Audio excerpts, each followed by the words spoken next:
Hello everyone, myself Dr.P.Aruna Devi, Assistant Professor, Department of Computer Technology, Dr. lSNS Archives. So today we are going to see about network topology and its layer. Already in last classes we have seen about OSA reference model, physical layer and data link layer.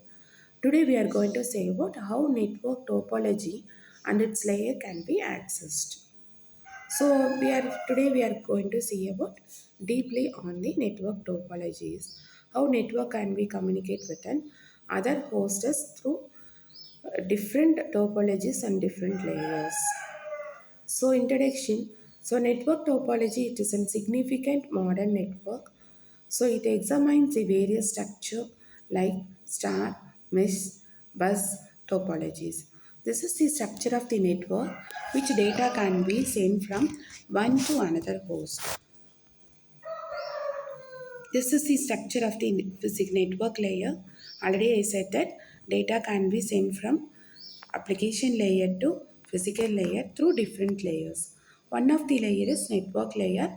It plays an important role in the network. After receiving data from the application layer, it saves the information as in packets. Packets means the message can be divided into number of packets. So this is the function of the network layers.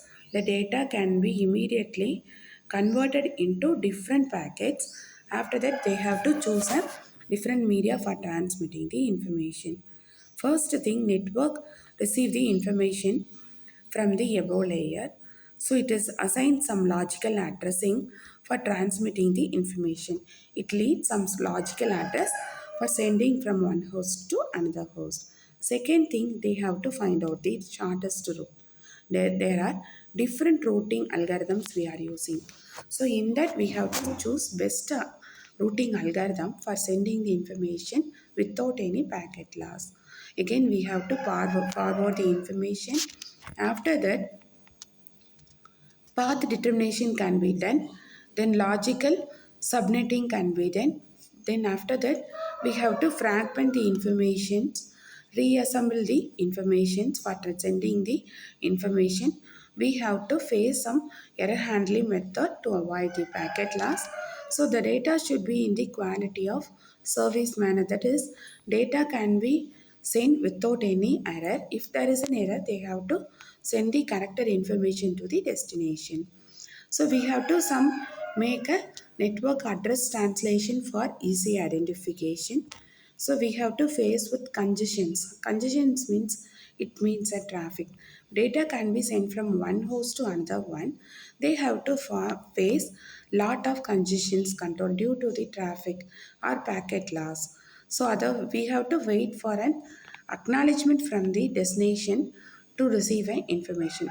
After getting the acknowledgement, we have to send the information. Encapsulation and decapsulation. Gathering of functions and data together and sending the information from one host as an encapsulation. After that, receiver side, that is an host B, destination side, will decapsulation the information, convert the information, that is modulation and demodulation can be done from one layer to another layer. It is called as an encapsulation and decapsulation. Host A information we can call it as an encapsulation. Host B information we can call it as an decapsulation. Then interconnection, after that we have to connect with the different hosts. Next. This is the structure of the network layer. So it can face within different traffic source within shaper. It needs some routers for transmitting the information. So the data can be sent as in packets. So network A and network B, already I said that we have to communicate with a network to network or a host to host. So we have to make some packet like structures. So it consists of an IP address of the source and destination. So network transmit packet between networks and determine the best path. Transport layer, again it segment the data and send the information to the next host. So, network topology defines the arrangement of various elements in the network. So here it like a unique it face with a different unique structure. Each and every topology consists of a different performance level, scalability and fault tolerance level.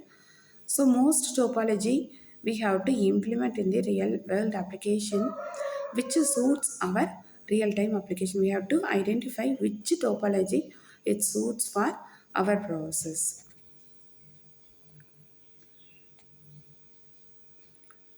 So the case study we have learned here about how the topology can be significantly affect the data and how it can be reliable.